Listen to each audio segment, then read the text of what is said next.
جبکہ امام صاحب اس کا جواب دیتے ہیں کہ یہ موافقت مطلق موافقت مراد نہیں بلکہ کامل موافقت مراد ہے، روٹی کے ساتھ کھایا جائے اور روٹی پر اس کا رنگ بھی چڑھے، یعنی روٹی اس کے اندر بھیگ جائے اور وہ روٹی کے ساتھ قائم ہو جائے، یعنی اس پر رنگ بھی اس کا چڑھے۔ تو یہ کمال موافقت ان تینوں چیزوں میں نہیں پائی جاتی، لہذا حادث نہیں ہوگا۔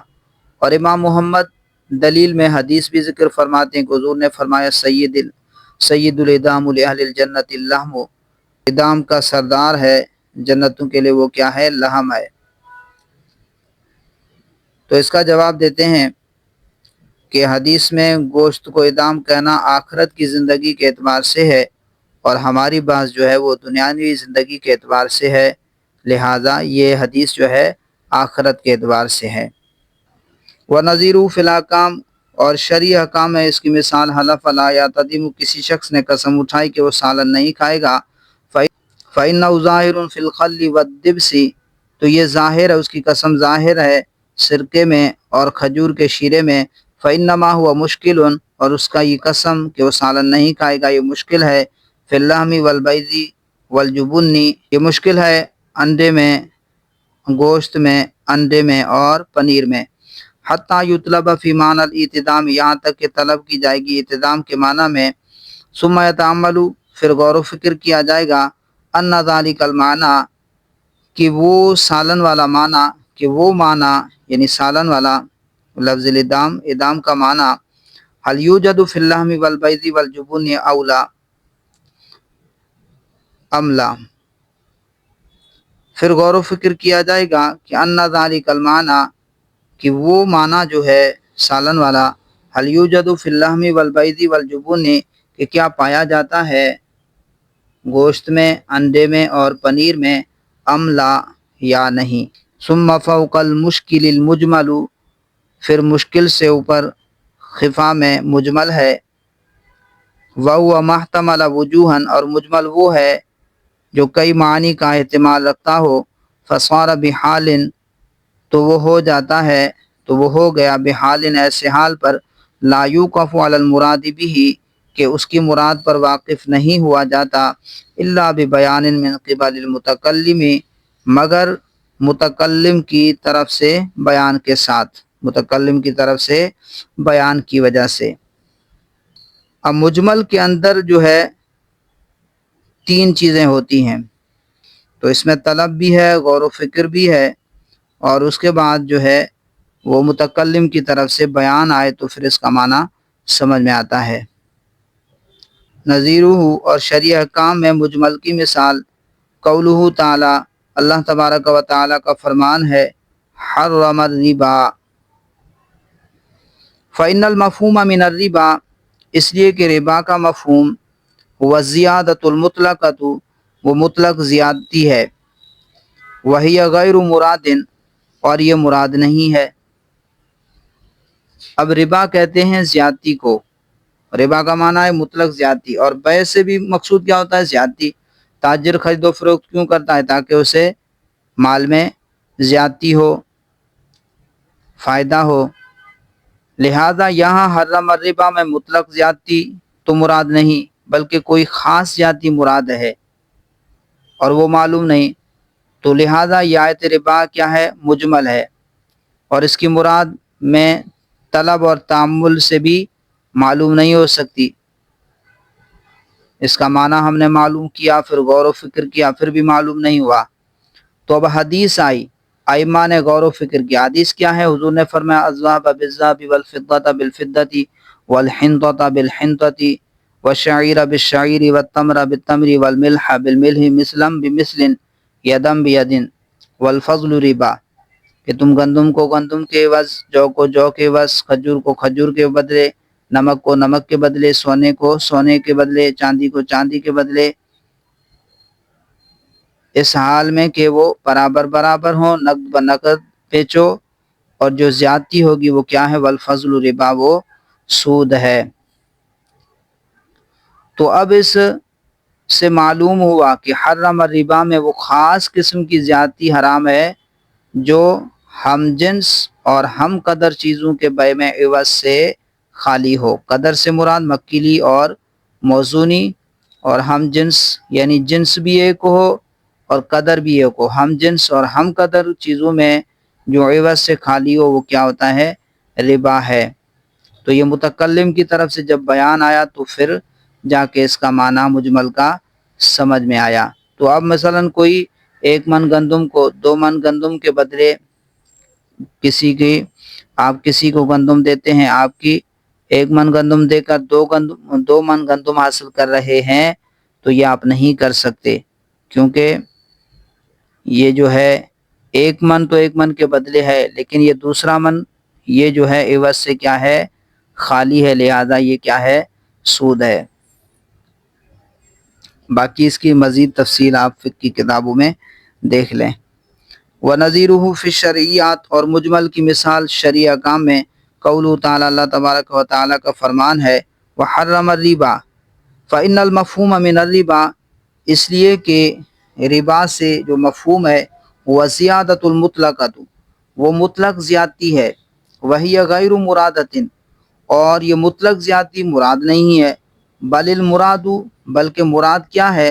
الزیادۃ الخالیۃ عن العوض، کہ وہ زیادتی مراد ہے جو خالی ہو عوض سے، جو خالی ہو عوض سے، فی بیع المقدرات المتجانسۃ، جو ہم قدر اور ہم جنس چیزوں کی بے میں عوض سے خالی ہو، وہ زیادتی مراد ہے جو خالی ہو عوض سے، فی بیع المقدرات المتجانسۃ، جو ہم قدر اور ہم جنس چیزوں کی بے میں عوض سے خالی ہو۔ واللفظ لا دلالۃ لہ، اور یہ حرم الربا اللہ تبارک و تعالیٰ کا فرمان، اس میں یہ بات سمجھی جا رہی تھی، نہیں پتہ چل رہا تھا نا۔ تو واللفظ لا دلالۃ لہ، اور لفظ ربا کی دلالت اس زیادتی پر نہیں ہے، واللفظ لا دلالۃ لہ علی ھذا، اور لفظ ربا کی دلالت اس خاص زیادتی پر نہیں ہے، فلا ینال المراد بالتعمل، تو اس کی مراد تعمل سے بھی حاصل نہیں کی جا سکتی، تو اس کی مراد تعمل سے بھی حاصل نہیں کی جا سکتی جب تک کہ متکلم کی طرف سے بیان نہ آ جائے۔ ثم فوق المجمل فی الخفاء المتشابہ، پھر مجمل سے اوپر خفا میں متشابہ ہے۔ ثم فوق المجمل، پھر مجمل کے اوپر، فی الخفاء، خفا میں، المتشابہ، متشابہ ہے۔ مثال المتشابہ، متشابہ کی مثال، الحروف المقطعات، حروف مقطعات ہیں، فی اوائل السور، جو صورتوں کے شروع میں ہیں، وہ حروف مقطعات جو صورتوں کے شروع میں ہیں۔ متشابہ کی 2 قسمیں ہیں، ایک متشابہ وہ جن کا لغوی معنی بھی معلوم نہ ہو، جیسے حروف مقطعات ہیں، جیسے الف لام میم حامیم وغیرہ، ان کو مقطعات اس وجہ سے کہتے ہیں کہ ان کو علیحدہ علیحدہ پڑھتے ہیں، الف لام میم الگ الگ کر کے، تو ان کا معنی بھی پتہ نہیں، اللہ اور اس کے رسول ہی جانتے ہیں ان کا معنی اور مفہوم کیا ہے۔